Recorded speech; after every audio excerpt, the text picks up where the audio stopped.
Και αυτό υπάρχουν ψυχολόγοι, γι' αυτό υπάρχουν θεραπευτές. Όχι μόνο να λένε λόγια. Όχι όμως να κάνουν την κεφαλιού τους. Και εγώ παιδί είμαι όμως. Δεν μπορείτε όμως να με ακούσετε 5 λεπτά. Δεν μπορείτε.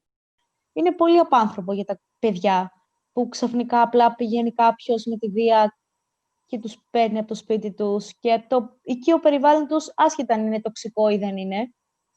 Γιατί ό,τι και να είναι η οικογένειά σου, είναι οι άνθρωποι που σε μεγαλώσανε και εσύ εκείνη την ώρα, ειδικά όταν είσαι πιο μικρός, δεν μπορείς να συνειδητοποιήσεις ότι μου κάνουν κακό. Θα πρέπει πρώτα να γίνεται μια διαδικασία να προετοιμάζεται κάπως το παιδί. Όλο αυτό να μην γίνεται τόσο βία, τόσο απότομα. Δηλαδή, απλά να έχετε ένα αμάξι να σε παίρνει και να φεύγεις. Να υπάρχουν άνθρωποι που να σου μιλάνε, να σου εξηγούν με απλά λόγια. Εντάξει, δεν είχα καταλάβει στην αρχή το τι γίνεται, η αλήθεια είναι. Μετά ερχόντουσαν για ένα διάστημα οι γονείς μου. Μετά ήρθαν για να πάω σε μια ανάδοχη οικογένεια και εγώ ήθελα τους γονείς μου. Πήγα σε αυτή την ανάδοχη οικογένεια, έζησα 6 χρόνια. Πήγα σε μια άλλη οικογένεια για 1,5 χρόνο, όπου δεν ήταν ωραία τα πράγματα. Ξαναγύρισα από επιλογή μου βέβαια. Γενικώς έχω κάνει κύκλους, πάρα πολλούς, γνωριμίες. Όταν μια ανάδοχη οικογένεια είναι σίγουρη γι' αυτό και θέλει ένα παιδί, ό,τι και να κάνει το παιδί και ας είναι έφηβο, δεν το παρατάς σε ένα ίδρυμα η εύκολη επιλογή. Πιστεύω ότι αυτό πρέπει να το επιλέγουν πάρα πολύ καλά και οι ψυχολόγοι και οι κοινωνικοί λειτουργοί και να πηγαίνουν οι κοινωνικοί λειτουργοί στο σπίτι, γιατί σε μένα δεν πήγαιναν. Ή έστω μία φορά το μήνα να μιλάω με τον κοινωνικό λειτουργό, να του λέω πώς είναι τα πράγματα, το πώς αισθάνομαι. Πρέπει να υπάρχει έλεγχος, ο οποίος δεν γίνεται, γιατί πρέπει να είναι και τα κριτήρια καλύτερα. Δηλαδή, δεν φτάνει μόνο μια οικογένεια να έχει την οικονομική δυνατότητα να μεγαλώσει ένα ακόμα παιδί ή να έχει ένα κύρος, τέλος πάντων, στην κοινωνία. Πρέπει να είναι πολύ πιο σοβαρά τα κριτήρια για να δοθεί μια ήδη ταλαιπωρημένη ψυχή σε ανθρώπους που μπορούν να την ταλαιπωρήσουν χειρότερα. Έχω ένα γιο που είναι 3 χρονών και έμενε στο Ίδρυμα Μητέρα και στην τελική τον βάλανε σε ανάδοχη οικογένεια. Λοιπόν, εγώ με το γιο μου όσο έμενε στο Μητέρα είχαμε μια πάρα πολύ στενή σχέση. Τούφουνε, πώς να το πω, έχει τα απαραίτητα. Έχει 2 άτομα που νοιάζονται για αυτόν, που τον αγαπάνε. Δεν είναι σαν το Ίδρυμα που είναι ένα άτομο για 20 παιδιά και δεν έχει την προσοχή που χρειάζεται. Και καταλαβαίνετε ότι είναι μικρός και είναι το βρίσκω φυσιολογικό να είναι λίγο κρύος απέναντί μου, γιατί έχει μπει σε μια οικογένεια, ξέρει ότι είναι στάνταρτ, ότι έχει, όταν χτυπήσει π.χ. θα έχει κάποιον να τρέξει, να δει τι κάνει, θα έχει κάποιον να του διαβάζει ένα παραμύθι πριν κοιμηθεί, πράγματα που δεν είχε στο Ίδρυμα. Αλλά απ' τη μία είμαι σε φάση το ότι, εντάξει, είναι δουλειά τους να εξηγούν στο παιδί το ότι δεν είμαστε γονείς σου, αλλά σε προσέχουμε, σε αγαπάμε και η μητέρα σου αγαπάει, ο πατέρας σου αγαπάει. Δεν ξέρω άμα μετά θα εξελιχθεί σε υιοθεσία ή τελικά θα πάει κάπου αλλού ή άμα θα πάει στους γονείς του. Αλλά να ενημερώνω, να του μιλάνε, όσο μικρό και να είναι το παιδί, κάτι θα καταλάβει, κάτι θα πιάσει. Και να ελέγχονται οι ανάδοχοι, όχι εντάξει πήγε το παιδί και τελείως αυτό ήτανε. Πάντα ό,τι και να γίνει, όταν κάνεις κάτι λάθος, θα σου υπενθυμίσουν ότι δεν είσαι το παιδί μας. Όπως αντίστοιχα σε μένα μου υπενθυμίζαν ότι αυτό δεν είναι το σπίτι σου, μένεις προσωρινά εδώ, δανείζεσαι το χώρο, δανείζεσαι τους ανθρώπους, δανείζεσαι το κρεβάτι, το φαγητό. Και παίρνεις μια στιγμιαία αγάπη που ξέρεις ότι κάποια στιγμή θα τελειώσει και ότι δεν ανήκει σε σένα. Δηλαδή, εγώ το θυμάμαι πάρα πολύ έντονα. Το δεν είσαι παιδί μας, δεν είσαι... είναι όλα δανεικά. Το κάθε παιδί, πιστεύω, ας είναι ό,τι ηλικία κι αν είναι, κάνει τα πάντα, δηλαδή ό,τι μπορεί να σκεφτεί το μυαλό του για να δει αν όντως τον θέλουν όπως είναι. Μην κάνεις βλακεία, ας πούμε, θα αλλάξεις ίδρυμα. Θα σε πάμε σε κάποιον που είναι ισόκλειστο, σε κάποιον που δεν μπορείς να βγαίνεις. Ναι, όντως, το έχω ακούσει. Και έτσι το παιδί δεν μπορεί να Ναι. νιώσει ποτέ την ασφάλεια που θέλει. Εγώ, ας πούμε, δεν την ένιωθα την ασφάλεια μέχρι μια ηλικία. Γιατί ήταν αυτό το. Δεν πρέπει να το κάνω, όχι επειδή δεν θέλω, όχι επειδή θα είναι επικίνδυνο σε μένα, αλλά γιατί θα αλλάξω πάλι δομή, θα πάω πάλι σε κάποιους ανθρώπους που δεν τους ξέρω. Μπορεί να είναι χειρότερα, μπορεί να είναι καλύτερα, δεν ξέρω. Και έχω βιώσει ήδη μια απώλεια με το να χάσω την οικογένειά μου. Δεν θέλω να ξαναβιώσω την ίδια απώλεια, χάνοντας και τους φίλους και τους ανθρώπους που έχω αναπτύξει μια σχέση στη δομή που μένω τώρα. Οπότε κάνεις λίγο πίσω για αυτό το λόγο. Και είναι πάρα πολύ λάθος. Γιατί δεν μαθαίνεις να προστατεύεσαι, μαθαίνεις να φοβάσαι. Αν υπάρχει αυτή η συνεργασία και μπορεί να εμπιστευτεί το παιδί τους κοινωνικούς, θα είναι πολύ καλύτερα τα πράγματα. Γιατί όταν έχουμε την κοινωνική απειλή του κοινωνικού τμήματος, όπως λέμε εμείς, τους κάτω. Οι κάτω που λέγαμε εμείς, οι κοινωνικοί λειτουργοί, δηλαδή και οι ψυχολόγοι, είχαν μια κόντρα με τους επιμελητές, γιατί θεωρούσαν ότι επειδή δεν έχουν πτυχία και δεν έχουν σπουδάσει κάτι όσο εκείνοι, δεν έχουν δικαίωμα να μας μιλάνε, που μας ζούσαν συνέχεια 24 ώρες το 24ωρο, 7 μέρες την εβδομάδα, αργίες, γιορτές. Άλλα μας λέγανε οι κοινωνικοί λειτουργοί, άλλα μας έλεγε η διευθύντρια, άλλα μας έλεγε ο ψυχολόγος, άλλα μας έλεγε ο επιμελητής, άλλα μας λέγανε από το ΔΣ, ας πούμε, σε πολλές περιπτώσεις. Εγώ θεωρώ ότι πρέπει να υπάρχουν καλύτερα κριτήρια για το ποιος θα πρέπει να δουλεύει σε τέτοιες δομές και όχι απλά μια προκήρυξη από το Υπουργείο. Να υπάρχει έλεγχος.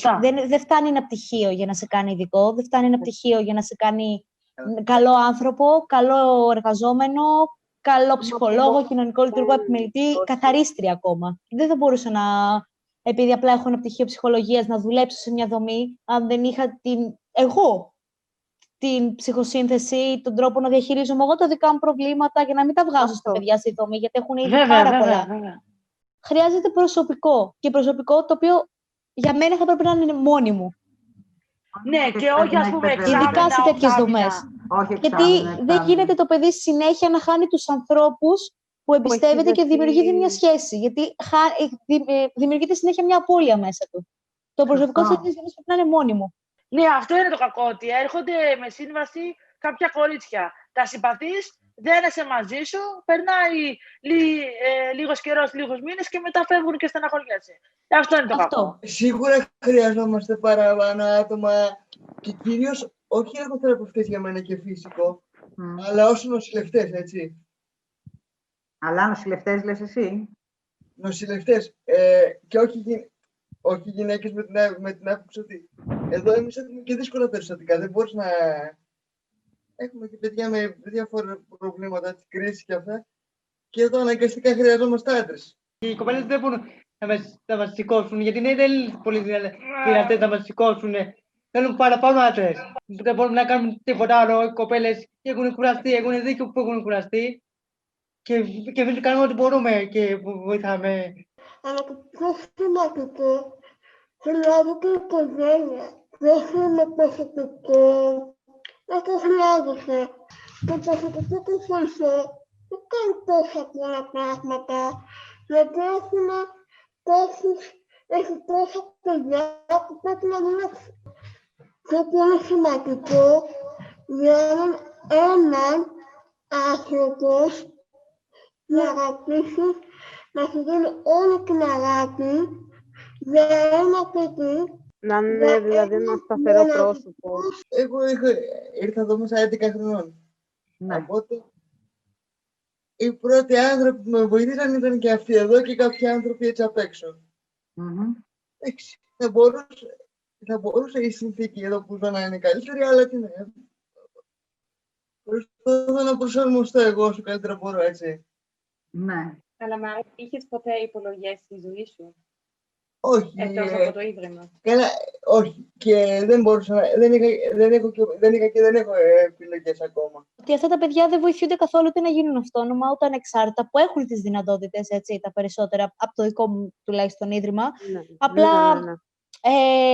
κάθονται όλη μέρα μπροστά από μια τηλεόραση. Θυμάμαι ότι όταν ήμουν εγώ, ήταν ένας επιμελητής, ο οποίος προσπαθούσε, ας πούμε, να τα κάνει αυτόνομα, του τύπου να περνάνε μόνα τους στην υπόγεια διάβαση για να περιμένουν το λεωφορείο για να πάνε στο σχολείο. Και υπήρχε τρομερή αντίδραση από το κοινωνικό τμήμα, γιατί όχι και μην τα αφήνεις και θα πάθουν τίποτα και το ένα και το άλλο. και δεν τα βοηθούσαν να γίνουν ανεξάρτητα, να μάθουν τα βασικά. Να μπορεί να μας μάθει να κινούμαστε έξω με τα μέσα, να κυκλοφορούμαστε. Τι, μια ζωή θα έχουμε έναν άνθρωπο από πίσω, να μάθουμε και λίγο μόνοι μας, στην κοινωνία έξω. Οι άνθρωποι φοβούνται, επειδή ο ίδιος ο θεραπευτής ή ο αντίστοιχα επιμελητής, ο χύψη, φοβάται ο ίδιος, δεν το μαθαίνει στα παιδιά και έτσι το παιδί είναι εξαρτημένο μια ζωή από κάποιον άλλο. Για μια ζωή δηλαδή θα φοβάται, πρέπει κάποια στιγμή να πει στο κεφάλι του ότι πρέπει να αφήσω το παιδί να κάνει και αυτό το βήμα. Δεν είναι μια ζωή στο φοβάμαι. Γι' αυτό πρέπει... Τι φοβάσαι εσύ, το παιδί θα μείνει σόκλειστο, όχι. Τώρα εδώ στην καινούργια δομή, ναι, το έχω ζητήσει, αλλά μου λένε ότι θα το κάνεις με τον εργοθεραπευτή και ακόμα δεν το έχω κάνει. Αμαλία, ξαναζήτα το. Πολλές φορές το έχω ζητήσει, αλλά... Επέμενε. Γιατί αν είχα μάθει να κινούμε, θα μπορούσα να είχα πάει και σε μια καλύτερη σχολή από αυτή που πάω τώρα. Γιατί εγώ, μένω στην Τραπετσόνα και η σχολή που ήθελα να πάω βρεφονιπιακό ακόμα, ναι, μεν ιδιωτική, είναι στον Πειραιά και είναι 10 λεπτά. Η σχολή που πας τώρα, σε ποια περιοχή είναι? Η σχολή που πάω τώρα είναι στο Ήλιον, διοίκηση επιχειρήσεων.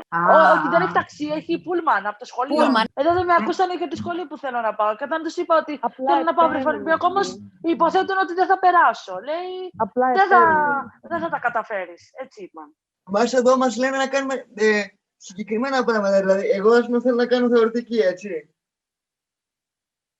Και μου λένε, όχι, θα πάω κάπου αλλού, ας πούμε, που να έχουμε πιο εύκολη πρόσβαση, ας πούμε, και να έχει και λεωφορεία και για μετακίνηση και για το ένα για το άλλο. Εδώ είναι πολλές φορές που δεν ακουγόμαστε. Ξέρω ότι είναι πολύ δύσκολο, αλλά άμα το κάνεις μεγάλη υπομονή, θάρρος και δύναμη. Τελειώνω το σχολείο, έτσι το σχολείο τελειώνω. Θα μείνω εδώ όλη τη ζωή μου να μην κάνω τίποτα. Θέλω να ασχοληθώ σε κάτι, αλλά μου είπαν από εδώ το πιπέ, δεν μπορεί να κάνεις κάτι, δεν μπορεί να πεις να κάνεις κάτι, να γίνεις ζωμπιός. Θα γυράσεις εδώ πέρα, δηλαδή, όλα τα χρόνια μου να μην κάνω τίποτα. Ξέρεις τι επιλογές υπάρχουν μετά για το Ίδρυμα? Όχι. Αλλά αν έχω καταλάβει καλά, Αχμέτ, αυτό θες να πεις ότι απλά θα σου πούνε που πας. Ναι. Ναι, αυτό όντως. Το ίδιο ήταν και για σένα, Αμαλία. Ναι, εγώ δεν είχα επιλογή στο που να πάω, μου λένε θα έρθεις εδώ κατευθείαν. Αυτό είναι. Εγώ δεν έχω χαρτιά, οπότε δεν μπορώ να ξέρω για το μετά. Εγώ και εγώ κάποια έχω, αλλά δεν έχω τη δυνατότητα να βοηθώ. Δηλαδή, αυτό το παιδί πρέπει να το καταλάβουμε. Να δούμε τι θα μας πει, τι θα κάνει τη ζωή του. Δεν μπορεί να μείνει στο πιπά όλη τη ζωή του εδώ μέσα. Ας πούμε, εγώ είμαι το πρώτο κορίτσι, όσα χρόνια λειτουργεί η δομή, που παραχωρήθηκε σπίτι το οποίο ανήκει στη δομή, ανήκει στο ευρύτερο κομμάτι, δεν ξέρω, του μητέρα, δεν ξέρω πώς λέγεται. Και μένω σε αυτό το σπίτι εδώ και 2 χρόνια. Αλλά για τα παιδιά τα οποία είναι αμαία και μένουν στη δομή, δεν γίνεται κάποια τέτοια προσπάθεια. Δηλαδή, έχουμε παιδιά τα οποία είναι και 24 και 25, τα οποία εγώ από όταν ήμουνα, δηλαδή από όταν ήμουνα 15 εγώ και τώρα έχω φτάσει 20, τα θυμάμαι να λένε ότι εγώ θέλω να φύγω, θέλω να πάω να μείνω μόνη μου ή σε κάποιο ξενώνα ή κάτι τέτοιο και δεν έχει γίνει. Πηγαίνουν σε κάποιες δομές, από όσο ξέρω, και κάνουν πράγματα, σχολείο, όπως τα λένε αυτά, αλλά δεν εξελίσσεται αυτό. Δηλαδή, απλά μαθαίνουν κάποιες γνώσεις, τις οποίες δεν τους δίνει τη δυνατότητα να τις χρησιμοποιήσουν. Ένα παράπονο που μου έχει μείνει είναι ότι από τότε που έχω έρθει σε αυτό το σπίτι, ενώ κανονικά θα έπρεπε να έρχονται, να υπάρχει μια επικοινωνία, ειδικά τον πρώτο καιρό, μια βοήθεια, γιατί ξαφνικά από ένα χώρο που ήμουνα με 30 άτομα βρέθηκα σε ένα σπίτι ελομόναχη, χωρίς να έχω στήριξη από κανέναν. Δεν έχουν έρθει ούτε μία φορά 2 χρόνια. Δεν έχουν ενδιαφερθεί αν έχω λεφτά, ας πούμε, να φάω, αν ζω, αν πέθανα. Δεν μπορούμε να κάνουμε κάτι δομές, να βγάλετε τα παιδιά, τα ηλικιωμένα, να είμαστε ελεύθεροι, να μην έχουμε κανένα στο κεφάλι μας, να έχουμε το δικό μας δωμάτιο, το δικό μας μπάνιο, το δικό μας κεβάτι. Γιατί αυτά τα παιδιά τώρα που είμαστε εμείς εδώ, δεν είναι το δικό μας δωμάτιο. Έχω μιλήσει χιλιάδες φορές με αυτό το θέμα. Όχι τα μικρά, τα μεγάλα μαζί, ξεχωριστά. Υπάρχουν κορίτσια τα οποία έχουν φύγει με το που γίνανε 18 και πραγματικά δεν είχαν τίποτα, ούτε σπίτι να μείνουν, ούτε κάποιον τρόπο να έχουν κάποιο εισόδημα, φύγανε. Ήταν τελείως εκτεθειμένα, ήταν τελείως μόνα τους. Ήταν φτερά στον άνεμο, όπως ήταν και όταν πήγανε στο Ίδρυμα. Δηλαδή δεν άλλαξε κάτι. Απλά υπήρξαν κάποια χρόνια τα οποία ζήσανε ασφαλή. Θα μπορούσαν να ανοίξουν και δομές για πιο μικρά παιδιά, έτσι, δηλαδή 16-17 χρονών. Εμείς αυτή τη στιγμή έχουμε παιδιά τα οποία δεν έχουν το δικό τους χώρο και είναι μέσα στα νεύρα και εδώ δεν μπορούν να τους χειριστείς, ούτε εμείς ούτε οι κοπέλες. Δηλαδή, είμαι 23 χρονών. Δεν συμπίπτω, ούτε οι άλλες ηλικίες συμπίπτουν μαζί μου. Εγώ προσωπικά δεν θέλω να μείνω ένα σπίτι με άλλο άτομο αναπηρία. Για Δεν πες, το θέλω καθόλου. τι θα ήθελες? Δικό μου σπίτι και να έχω ένα προσωπικό σχολείο. Αυτό ευχαριστώ πάρα πολύ. Ο λόγος που δεν θέλω να είμαι με τα άλλα άτομα αναπηρία στο σπίτι είναι επειδή μου θυμίζει την παιδική μου για το παρελθόν στο Ίδρυμα και δεν ήθελα να το ξαναζήσω πάλι. Δεν το ξανά.